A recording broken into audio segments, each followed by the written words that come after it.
With Lal Mascarenas. I'm a spine specialist at Manipal Hospital, Millers Road. We are gathered here today to highlight on the effect of trauma on the spine. Spine is a very vital structure. Spine ಅಲ್ಲಿ ಬೆನ್ನು ಹುರಿ ಅಂದ್ರೆ ಮೂಳೆ ಇದೆ ಮತ್ತು ನಡುವಲ್ಲಿ ನರಗಳಿವೆ. There are bones, there are a stack of bones, 33 of them, and there are nerves inside. So normally when there are fractures, it is only the bone that is affected. But here, not only is the bone affected, but even the nerves are affected. It can lead to compression of the nerves, resulting in weakness in the hands and the legs, depending on the level of the fracture. Now, a cervical spine fracture, that is, the spine is divided into cervical, thoracic, lumbar, and sacral spine. Higher the level of the fracture, the more severe the injury, the more devastating the disability. The person is completely paralyzed. And as we go lower down, the severity of the effect on the neurological structures are less. So whenever there's a spine fracture, it is a very, very serious problem, and this has to be attended to urgently. The commonest causes for spine fractures is road traffic accidents, high velocity injuries, sports injuries, fall from a height, and even domestic falls. ವಯಸ್ಸಾದವರಿಗೆ ಮನೆಯಲ್ಲಿ ಜಾರ್ಕೊಂಡು ಬಿದ್ದಾಗ ಕೂಡ Spain fracture ಆಗುವ risk ಇದೆ, ಯಾಕಂದ್ರೆ ಅವರಿಗೆ osteoporosis ಇರುವ chance ಜಾಸ್ತಿ. ಫ್ರಾಕ್ಚರ್ಸ್ ಅನ್ನೋದು ತುಂಬಾ ಕಾಮನ್. ಆಲ್ ಆಫ್ ಅಸ್ ನಮ್ಮ ಮನೆಯಲ್ಲಿ, ನಮ್ಮ ನೇಬರ್ಹುಡ್ ಅಲ್ಲಿ ಎಲ್ಲರಿಗೂ ಈ ಫ್ರಾಕ್ಚರ್ಸ್ ಆಗುತ್ತೆ.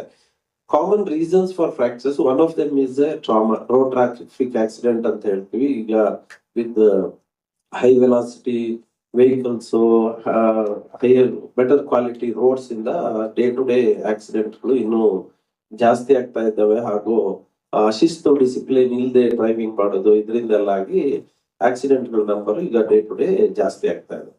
ಈಗ ಆಕ್ಸಿಡೆಂಟ್ ಅಲ್ಲಿ ಏನಾಗುತ್ತಂದ್ರೆ, ಟ್ರಾಮಾದಲ್ಲಿ ನಾಟ್ ಓನ್ಲಿ ಫ್ರಾಕ್ಚರ್ಸ್, ಅದರಿಂದಾಗಿ ತಲೆಗೆ ಪೆಟ್ಟಾಗೋದು, ಚೆಸ್ಟ್, ಅಬ್ಡಾಮಿನಲ್ ಇಂಜುರಿ, ಇದರೆಲ್ಲ ಟ್ರಾಮಾ ಅಂತ ಹೇಳ್ತೀವಿ. ಈ ಟ್ರಾಮಾದಿಂದಾಗಿ ಪೇಷಂಟ್ಗೆ ಕೆಲವು ಸಲ ತುಂಬಾ ಡಿಸೆಬಿಲಿಟಿ ಆಗ್ಬೋದು. ಬ್ಲೀಡಿಂಗ್ ತುಂಬಾ ಆದ್ರೆ within fractions of hours or minutes ಅಲ್ಲಿ ಕೆಲವು ಸಲ ಬ್ಲೀಡಿಂಗ್ ಜಾಸ್ತಿ ಆಗಿ ಡೆತ್ ಆಗ್ಬೋದು ಆಕ್ಸಿಡೆಂಟ್ ಸೈಟ್ ಅಲ್ಲಿ. ಈಗ ಅಂತ ಪೇಷಂಟ್ ಏನು ಟ್ರಾಮಾ ಕೇರ್ ಅಂತ ಹೇಳ್ತೀವಿ, ಅದನ್ನ ಆದಷ್ಟು ಬೇಗ ಪೇಷಂಟ್ ಹಾಸ್ಪಿಟಲ್ಗೆ ಶಿಫ್ಟ್ ಮಾಡೋಂಥದ್ದು, ಎಮರ್ಜೆನ್ಸಿ ಕೇರ್ ಆಂಬ್ಯುಲೆನ್ಸ್ ಮೂಲಕ, ಇದೆಲ್ಲ ಹಾಸ್ಪಿಟಲ್ಗೆ ಆದಷ್ಟು ಬೇಗ ಅವ್ರು ರೀಚ್ ಆಗೋದು ತುಂಬಾ ಕ್ರಿಟಿಕಲ್ ಆಗ್ಬಿಡುತ್ತೆ. ಡಿಸ್ಟೆನ್ಸ್ ಆಫ್ ದ ಹಾಸ್ಪಿಟಲ್ ಇರಲಿ ಅಥವಾ ಟ್ರಾಫಿಕ್ ಇರಲಿ ಅಥವಾ ಆಂಬ್ಯುಲೆನ್ಸ್ ರೀಚ್ ಆಗೋ ಟೈಮ್, ಇದೆಲ್ಲ ಪೇಷಂಟ್ ಸರ್ವೈವಲ್ ನ ಡಿಸೈಡ್ ಮಾಡುತ್ತೆ. ಇದು ಅಲ್ಲದೆ ಡೊಮೆಸ್ಟಿಕ್ ಫಾಲ್ಸ್ ಅಂತ ಏನು ನಮ್ಮ ಕೊಲೀಗ್ಸ್ ಈಗ ಹೇಳಿದ್ರು, ಮನೆಯಲ್ಲಿ ಸ್ಲಿಪ್ ಆಗಿ ಬೀಳೋದ್ರಿಂದ ಅಥವಾ ಇವನ್ ಟೂ ವೀಲರ್ ಅಥವಾ ಇವನ್ ಸ್ಪೋರ್ಟ್ಸ್ ಇಂಜುರಿ ಎಕ್ಸ್ಪ್ಲೇನ್ ಮಾಡಿದ್ರು, ಈ ತರ ಇದರಿಂದ ಎಲ್ಲಾನು ಈ sports accidents, domestic falls, simple twist and fall ಇಂದಾನು ಕೆಲವು ಸಲ ಫ್ರಾಕ್ಚರ್ಸ್ ಆಗ್ಬೋದು. ಕಾಮನ್ ಫ್ರಾಕ್ಚರ್ಸ್ ಅಂದ್ರೆ ಈಗ ಅಪ್ಪರ್ ಲಿಂಬ್ ಅಲ್ಲಿ, ಕೈಯಲ್ಲಿ ಹ್ಯೂಮರಸ್ ಫ್ರಾಕ್ಚರ್ ಅಂತ ಹೇಳ್ತೀವಿ, ಡಿಸ್ಟಲ್ ರೇಡಿಯಸ್ ಅಂತೀವಿ, ಮೇಜರ್ ಬೋನ್ಸ್, ಫೀಮರ್, ಟಿಬಿಯಾ, ಇದೆಲ್ಲ ಫ್ರಾಕ್ಚರ್ ಆಗ್ಬೋದು. ಇದರಿಂದಾಗಿ ಏನಾಗುತ್ತೆ ಅಂದ್ರೆ, ಈ ಪೇಷಂಟ್ ನಾವು ಅರ್ಲಿ ಆಗಿ ಅವ್ರನ್ನ ಟ್ರೀಟ್ ಮಾಡಿ, ಅವ್ರದ್ದು ಬ್ಲಡ್ ಲಾಸ್ ಎಲ್ಲ ಇದ್ರೆ ಅದನ್ನೆಲ್ಲ ಕರೆಕ್ಟ್ ಮಾಡಿ, ಇವೆನ್ಚುಲಿ ಟೈಪ್ ಆಫ್ ಫ್ರಾಕ್ಚರ್ ಏನಿದೆ ಅದನ್ನ ನೋಡ್ಕೊಂಡು ಅದಕ್ಕೆ ಸ್ಟೇಬಲ್ ಫ್ರಾಕ್ಚರ್, ಜಾಯಿಂಟ್ ಇನ್ವಾಲ್ವ್ ಆಗಿದೆಯಾ ಇಲ್ವಾ, ಬೇರೆ ಅಸೋಸಿಯೇಟೆಡ್ ಇಂಜುರೀಸ್ ಏನಿದೆ, ಬೇರೆ ಮೆಡಿಕಲ್ ಕಂಡೀಷನ್ ಏನಿದೆ, ಇದನ್ನೆಲ್ಲ ನೋಡ್ಕೊಂಡು ನಾವು ಅವ್ರಿಗೆ ಆ ಪೇಷಂಟ್ಗೆ ಆಗೋ ತರ ನಾವು ಅವರ ಟ್ರೀಟ್ಮೆಂಟ್ ನಾವು ಕಸ್ಟಮ್ ಮೇಕ್ ಮಾಡಿ ಅದನ್ನ ಟ್ರೀಟ್ಮೆಂಟ್ ಮಾಡೋಂಥದ್ದು. ಎಲ್ಲ ಫ್ರಾಕ್ಚರ್ಸ್ ಏನು ಸರ್ಜರಿನೇ ಬೇಕಂತಲ್ಲ. ಅನ್ಡಿಸ್ಪ್ಲೇಸ್ಡ್ ಅಥವಾ ಸಿಂಪಲ್ ಫ್ರಾಕ್ಚರ್ಸ್ ಅನ್ನು ನಾವು ಕನ್ಸರ್ವೇಟಿವ್ ಪ್ಲಾಸ್ಟರ್ ಮೂಲಕ ಟ್ರೀಟ್ ಮಾಡಬಹುದು. ಮೇಜರ್ ಸರ್ಜರೀಸ್ಗೆ, ಲೈಫ್ ಸೇವಿಂಗ್ ಸರ್ಜರೀಸ್ ಎಲ್ಲ ವಿದಿನ್ 24-48 ಅವರ್ಸ್ ನಾವು ಅದನ್ನ ಮಾಡಿ ಆ ಫ್ರಾಕ್ಚರ್ ಚೆನ್ನಾಗಿ ಹೀಲ್ ಆಗುವ ಹಾಗೆ, ಅದೇ ಟೈಮ್ ಅಲ್ಲಿ ನಮ್ಗೆ ಪೋಸ್ಟ್ ಸರ್ಜರಿ ರಿಹ್ಯಾಬಿಲಿಟೇಷನ್ ಅಂತ ಹೇಳ್ತೀವಿ. ಅವ್ರದ್ದು ಜಾಯಿಂಟ್ ಸ್ಟಿಫ್ ಆಗದೆ ಇರೋಂಗೆ, ಮಸಲ್ ವೀಕ್ ಆಗದೆ ಇರೋಂಗೆ, ಅವ್ರನ್ನ ರಿಕವರಿ ಆಗೋಂಗೆ ಫಿಸಿಯೋಥೆರಪಿ ಎಲ್ಲ ಮಾಡಿ, ನಮ್ಗೆ at the end of the day ನಾವು ಟ್ರೀಟ್ ಮಾಡಿರೋ ಫ್ರಾಕ್ಚರ್ ಚೆನ್ನಾಗಿ ಕೂಡ್ಕೋಬೇಕು.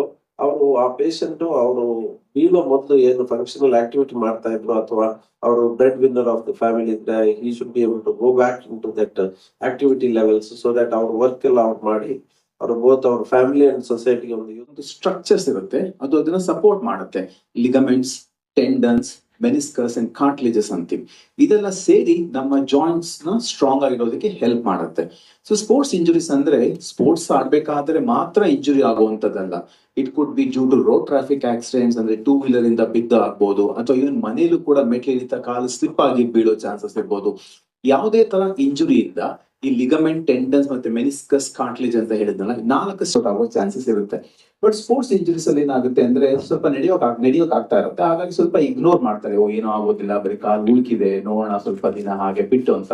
ಸೊ ಅವಾಗ ಏನಾಗುತ್ತೆ ಅಂದ್ರೆ ಕೆಲವೊಂದು ಕ್ರಿಟಿಕಲ್ ಇಂಜುರೀಸ್ ಏನಾಗುತ್ತೆ ಅದು ಹೀಲ್ ಆಗೋದಿಲ್ಲ. ಸೊ ಅವ್ರು ಸ್ವಲ್ಪ ನಾರ್ಮಲ್ ಆಗಿ ಮತ್ತೆ ಆಟ ಆಡೋದಕ್ಕೆ ಪ್ರಯತ್ನ ಪಟ್ಟಾಗ, ಅಥವಾ ಆಕ್ಟಿವ್ ಲೈಫ್ ಸ್ಟೈಲ್ ಅಂತೀವಲ್ಲ, ಓಡೋದಿರ್ಬೋದು, ರನ್ನಿಂಗ್ ಇರ್ಬೋದು, ಸೈಕ್ಲಿಂಗ್ ಇರ್ಬೋದು, it could be any kind of physical activities. So when they try to do all those physical activities, that's when they start facing issues. ಕಾಲು ಉಳ್ಕೋದು, ಮೊಣಕಾಲು ACL ಲಿಗಮೆಂಟ್ ಅಂತ ಹೇಳ್ತೀವಿ, ಅದು ತುಂಬಾ ಕಾಮನ್ ಲಿಗಮೆಂಟ್, ನಮ್ಮಲ್ಲಿ ಎಲ್ಲರಿಗೂ ಡ್ಯಾಮೇಜ್ ಆಗುವಂತದ್ದು. ಆ ACL ಲಿಗಮೆಂಟ್ ಏನಾದಾಗ ಏನಾಗುತ್ತೆ ಅಂದ್ರೆ ಕಾಲು ಹುಡುಕುತ್ತೆ ಅವಾಗ. ಅದನ್ನು ಕೂಡ ತುಂಬಾ ಜನ ನೆಗ್ಲೆಕ್ಟ್ ಮಾಡ್ಕೊಂಡ್ ಬರ್ತಾರೆ.